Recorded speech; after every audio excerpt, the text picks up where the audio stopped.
తాకట్లో ఉన్న మీ బంగారాన్ని విడిపించి ఆ రోజు ఆన్లైన్ రేటుకి కొంటాం. Sharma gold company. భారత్ పాకిస్తాన్ మధ్య కాల్పులు ఆగిపోయాయి. సీజ్ ఫైర్ ఒప్పందం జరిగింది, కానీ సైబర్ దాడులు మాత్రం ఆగలేదు.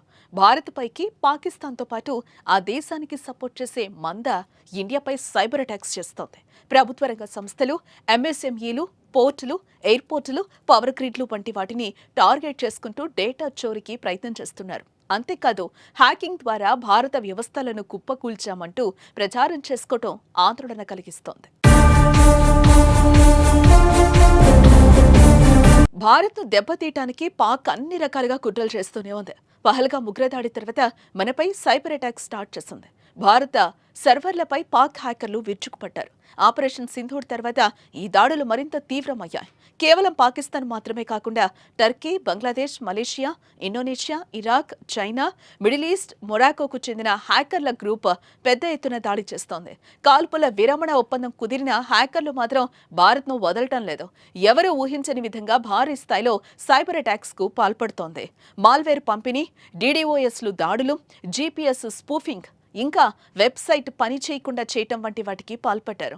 పహల్గామ్ టెర్రర్ అటాక్ తర్వాత పాకిస్తాన్కు చెందిన హ్యాకర్లు దేశవ్యాప్తంగా 15 లక్షల సైబర్ అటాక్స్ జరిపినట్లుగా తేలింది. అయితే వాటిలో 150 మాత్రమే విజయవంతమైనట్టు సమాచారం. మిగిలిన వాటిని భారత్ నిర్వీర్యం చేసింది. ముఖ్యంగా ప్రభుత్వ రంగ సంస్థలు, ఎంఎస్ఎంఈలు, పోర్టులు, ఎయిర్పోర్టులు, పవర్ గ్రిడ్లు, రవాణా సేవలు వంటి కీలక మౌలిక సదుపాయాలను ఇవి లక్ష్యంగా చేసుకున్నాయి. BSNL, UPI, డిజిటల్ వ్యాలెట్లు, స్టాక్ ఎక్స్చేంజీలు, పెద్ద కంపెనీలు కూడా ఈ దాడుల జాబితాలో ఉన్నాయి. రక్షణ రంగ సంస్థల నుంచి కూడా కీలక డేటాను చోరీ చేయడానికి హ్యాకర్లు ప్రయత్నించారు. ముంబై ఛత్రపతి శివాజీ మహారాజ్ ఇంటర్నేషనల్ ఎయిర్పోర్టుకు సంబంధించిన డేటాను కూడా చోరీకి ప్రయత్నం జరిగింది. హ్యాకింగ్ కు పాల్పడే ముఠాలు తాము భారత్పై పెద్ద ఎత్తున సైబర్ అటాక్ చేసినట్టు ప్రకటించుకుంటున్నాయి. బంగ్లాదేశ్ కు చెందిన సలహెడ్ గ్యాంగ్ SG డనైట్లు నేషనల్ ఇన్ఫర్మేషన్ సెంటర్ నుంచి, పాలస్తీనాకు చెందిన Israel angel of death group election commission నుంచి 10 లక్షల మంది డేటాను అపహరించినట్లు చెప్పగా, అది 2023లో రీసైకిల్ చేసిన పాత డేటాగా గుర్తించారు. పాక్ యుద్ధంలో పైచేయి సాధించిందనే ప్రచారం కోసం శాటిలైట్ను జామ్ చేశామని, నార్థన్ కమాండ్తో సంబంధాలు తెంపేశామని, బ్రహ్మోస్ స్టోరేజ్ డిపోను పేల్చేశామని కూడా ఈ ముఠాలు సోషల్ మీడియాలో ప్రచారం చేశాయి. కానీ ఇవన్నీ ఫేక్గా తేల్చారు. హ్యాకింగ్ పై అప్రమత్తంగా ఉండాలని సైబర్ నిపుణులు హెచ్చరిస్తున్నారు. ముఖ్యంగా పాకిస్తాన్కు చెందిన APT36 గ్రూపు తీవ్రమైన నష్టం కలిగిస్తోందని చెప్పారు.